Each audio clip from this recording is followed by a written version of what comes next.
अस्सलाम वालेकुम नाज़रीन, मैं हूं आसिम खान और आप देख रहे हैं BBN चैनल। आइए देखते हैं आज की टॉप 10 न्यूज़। गाज़ा में शदीद बहरान के चलते सऊदी अरेबिया ने फ़लस्तीनियन अथॉरिटी को $90 मिलियन ट्रांसफ़र किए हैं ताकि उनकी माली क्राइसिस को कम किया जा सके। गाज़ा में मौजूद लोगों की ज़िंदगी बिजली, पानी और बुनियादी सहूलियात की कमी का शिकार है, जिसके चलते सऊदी अरेबिया ने माली मदद करने का इरादा किया है। सऊदी अरब ने कहा कि इस मदद का मकसद फ़लस्तीन की इकॉनमी, तालीम और सेहत जैसे बुनियादी इदारों को सपोर्ट करना है। अमेरिकी सदर डोनाल्ड ट्रंप ने कहा है कि अमेरिका बहुत जल्द वेनेजुएला के अंदर ज़मीन पर स्ट्राइक्स शुरू कर सकता है, सिर्फ समंदर या हवाई निशाने नहीं। उनका कहना है कि ड्रग ट्रैफिकिंग के खिलाफ ये एक्शन ज़रूरी है और वेनेजुएलियन एयर स्पेस को भी पूरी तरह बंद करार दिया जा रहा है। मादुरो हुकूमत ने फ़ौरन इसको अमेरिकन एग्रेशन करार देते हुए कहा कि वेनेजुएला अपनी हिफाजत के लिए पूरी तरह तैयार है और किसी भी गैर कानूनी हमले का मुकाबला करेगा।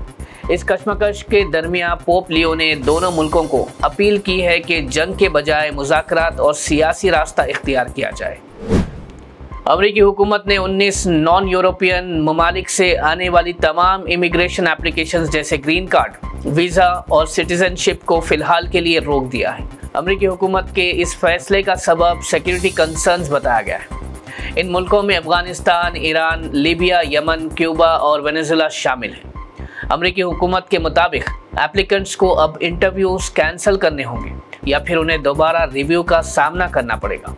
हुकूमत के इस फैसले के सबब कई फैमिलीज़ और स्टूडेंट्स में परेशानी बढ़ गई है। रूसी सदर व्लादिमीर पुतिन अगले हफ्ते भारत का दौरा करेंगे, जहां वो 23rd India Russia annual summit में शामिल होंगे। पुतिन ने इस दौरे के सिलसिले में कहा है कि उनका मकसद भारत के साथ ताल्लुकात को नए मयार पर ले जाना है। उनका कहना है कि सिर्फ रॉ सियासी दोस्ती काफ़ी नहीं, अब ज़रूरी है कि एनर्जी, इंडस्ट्री, टेक्नोलॉजी, स्पेस और ज़राअत जैसे मैदानों में मिलकर काम किया जाए। दोनों मुल्कों का मकसद ट्रेड और इकोनॉमिक टाइज को मजबूत करना है। पुतिन के इस दौरे के बाद उम्मीद है कि भारत और रशिया के ताल्लुकात और गहरे होंगे और दोनों मुल्कों के दरमियान स्ट्रैटेजिक और कमर्शियल कोलैबोरेशन को नई रफ्तार मिलेगी। उत्तर प्रदेश के वज़ीर आला योगी आदित्यनाथ ने घुसपैठियों के खिलाफ सख्त कैंपेन शुरू किया है, जिसमें सरकार ने हर डिवीज़न में नई डिटेंशन सेंटर्स बनाने का हुक्म दिया है।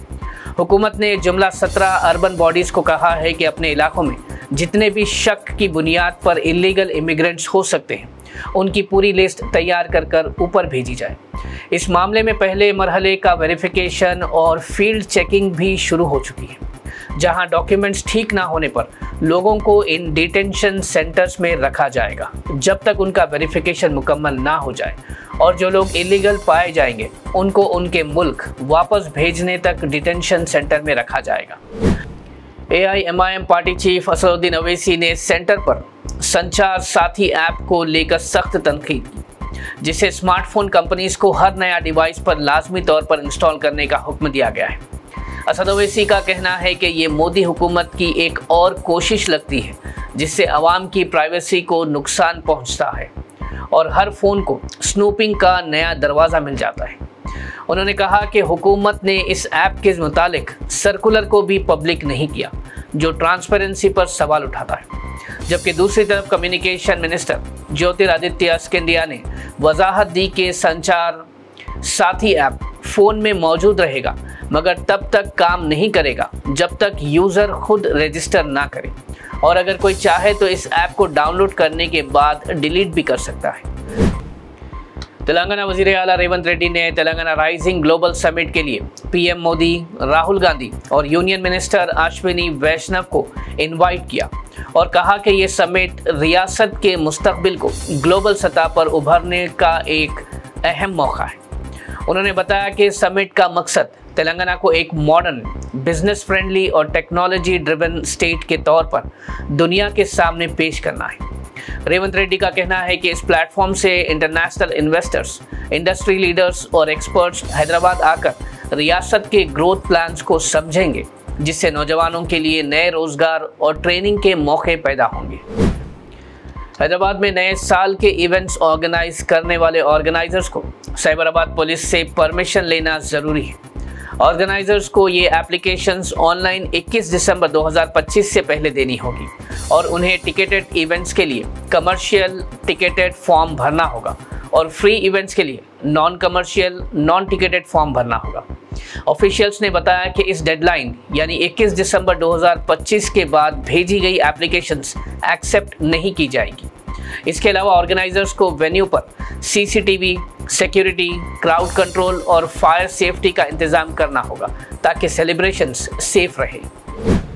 तेलंगाना वजीर आला रेवंत रेड्डी ने हयात नगर में स्पीच इम्पेयर्ड लड़के पर हुए खतरनाक स्ट्रे डॉग अटैक पर गहरी तशवीश का इजहार किया।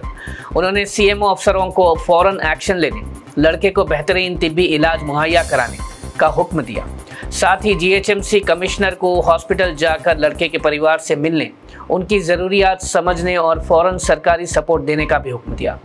वज़ीर आला ने अफसरों को हिदायत दी कि गली के कुत्तों पर फौरन और ज़रूरी कदम उठाए जाएं और उन्होंने जोर दिया कि ऐसे वाक़यात मुस्तक़बिल में दोबारा पैदा ना हो।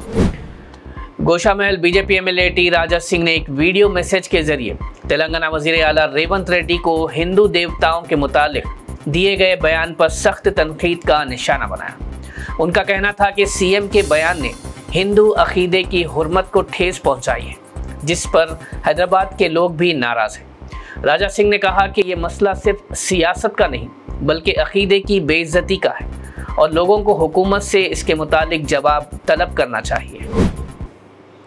नाज़रीन, ये थी आज की टॉप 10 न्यूज़। देखते रहिए बीबीएन चैनल। मुझे दीजिए इजाज़त। अल्लाह हाफ़िज़।